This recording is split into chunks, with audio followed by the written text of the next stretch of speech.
warahmatullahi wabarakatuh. Saya Adi Fatoni. Saya akan mencoba menyampaikan materi berkaitan dengan udara asumsi membangun perspektif. Di kehidupan yang penuh dengan dinamika kelompok seperti di Indonesia yang terdiri dari berbagai macam kelompok, yang terdiri dari berbagai macam latar belakang, sudut pandang, kemudian pendidikan, agama, dan lain sebagainya, sangat kompleks sekali. Maka dari itu di Indonesia itu adalah dinamika kelompok tersebut rawan akan terjadi yang namanya pergesekan di antara satu sama lain. Karena apa? Normalnya, lumrahnya sebagai manusia itu akan menganggap dirinya atau kelompoknya itu lebih baik daripada kelompok yang lain.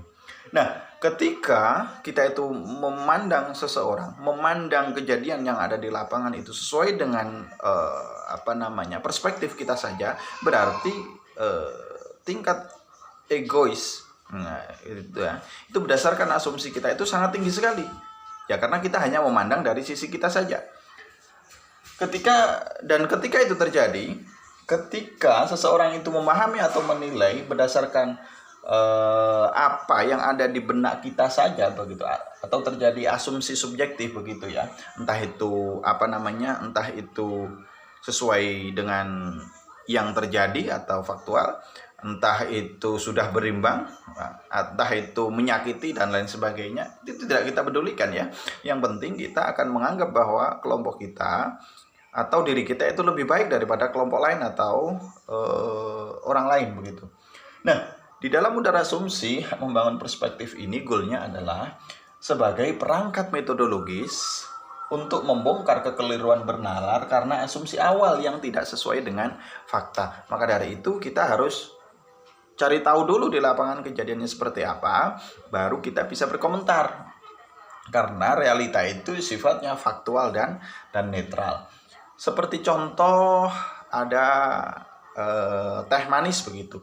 Ada teh, ada gula, ada air begitu. Sama-sama komponennya, ada gula, ada teh dan air. Ketika disajikan begitu, ada teh, kemudian ada air, kemudian dikasih 1 sendok gula. Dikasihkan seseorang, ini teh manis. Kata-kata teh manis itu belum tentu apa yang kita pikirkan itu sesuai dengan apa yang difikirkan orang lain. Misal kalau kita menganggap teh manis itu cukup dengan 1 sendok gula gitu, belum tentu orang lain akan menganggap manis dengan 1 sendok gula tersebut, karena biasanya memang mungkin punya kebiasaan menyajikan teh itu dengan 3 atau bahkan 4 sendok gula begitu. Maka ketika dia dikasih 1 sendok gula, dia akan merasa, gini kok dikatakan manis. Nah, perbedaan itu adalah bagaimana cara seseorang tersebut menilai sesuatu tersebut berdasarkan yang ada di benaknya saja. Nah, maka daripada itu kita harus melihat teori ladder of inference ini, teori tangga di mana kita itu bisa berpikir secara real atau secara data dan fakta berdasarkan tangga berpikir berikut.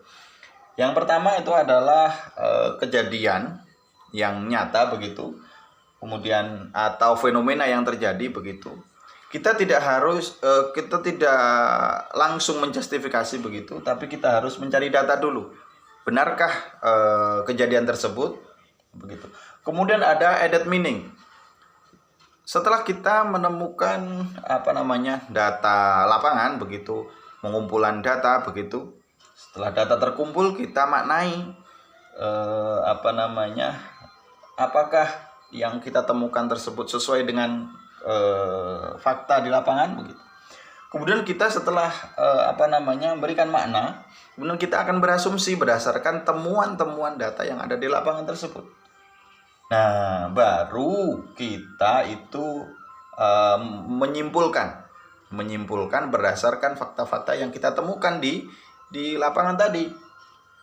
Maka setelah itu timbullah belief atau keyakinan berdasarkan data yang sudah ditemukan.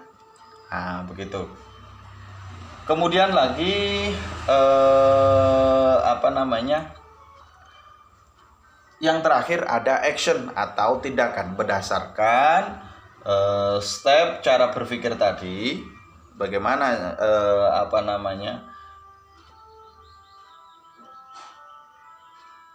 cara kita berpikir menggunakan tangga berpikir tadi itu harus sesuai dengan tahapan baru. Kita melakukan tindakan berdasarkan pemilihan data, kemudian maknanya tadi bagaimana, kemudian asumsi, konklusi, dan sehingga timbul keyakinan berdasarkan data tadi, baru kita bisa bertindak.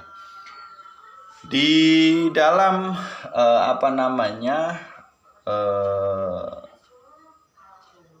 cara berpikir biasanya dipengaruhi oleh beberapa bias kognitif, ya. Itulah yang akan mempengaruhi seseorang itu untuk seseorang menentukan asumsi ataupun jalan pikirannya itu dipengaruhi oleh bias kognitif. Apa bias kognitif? Bias kognitif adalah bias sistematis di dalam memandang dunia dan kehidupan pada sistem berpikir kita. Jadi adalah aspek-aspek yang dimana bias kognitif ini bisa mempengaruhi pemikiran kita. Yang pertama ada egocentric memory, kemudian yang ketiga ada egocentric myopia, kemudian yang ketiga ada egocentric righteousness, kemudian yang keempat ada egocentric hypocrisy, kemudian yang kelima egocentric oversimplification, kemudian yang keenam ada egocentric blindness. Kalau yang pertama, egocentric memory itu adalah hanya mengingat bukti-bukti yang mendukung pendapat kita saja. Kita tidak akan mengindahkan kejadian atau fakta di lapangan yang tidak sesuai dengan pemikiran kita, atau yang istilahnya itu yang melemahkan pendapat kita. Kita akan membuangnya. Ya, begitu. Itu yang egocentric memory. Kemudian yang kedua ada egocentric myopia. Egocentric myopia itu adalah melihat dunia atau sesuatu itu hanya dari sudut pandang kita. Jadi memandang dunia ini berdasarkan asumsi dan pendapat kita saja. Kita tidak akan mengindahkan pendapat orang lain, begitu. Kita tidak akan mengindahkan pendapat orang lain. Kemudian yang ketiga ada egocentric righteousness, itu adalah menganggap diri paling hebat, paling benar, begitu, sehingga kita tidak menerima masukan, saran dan kritik dari orang lain. Kita tidak akan memperdulikan itu. Yang penting pendapat kita itu yang paling benar, begitu. Kita tidak mau atau tidak menerima masukan dari luar. Kemudian yang keempat ada egocentric hypocrisy, itu adalah menerapkan standar ganda kepada orang lain. Kalau menerapkan standar itu kepada kita itu yang lebih baik, kemudian kalau untuk untuk orang lain itu yang kurang baik atau jelek, begitu.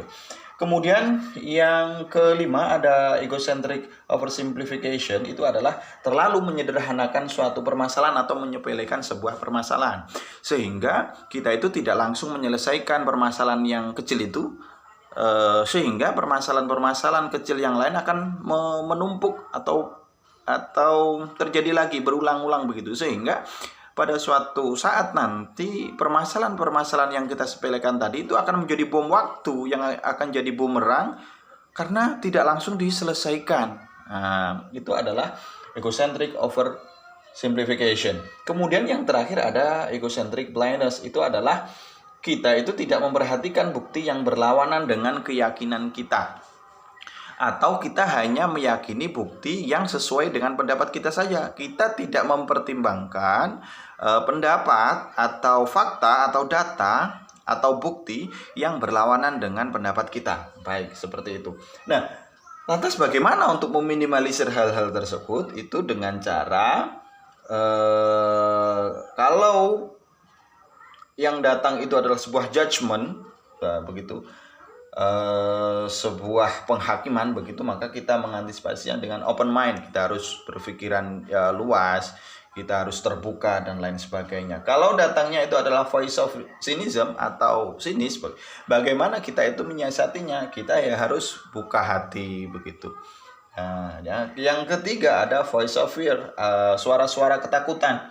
Bagaimana kita harus menyiasati, menanggulangi dan minimalisir voice of fear tadi, yaitu dengan cara open will atau keinginan untuk berubah. Itu saja materi yang saya sampaikan berkaitan dengan udara asumsi, membangun perspektif. Kurang lebihnya saya mohon maaf. Assalamualaikum warahmatullahi wabarakatuh.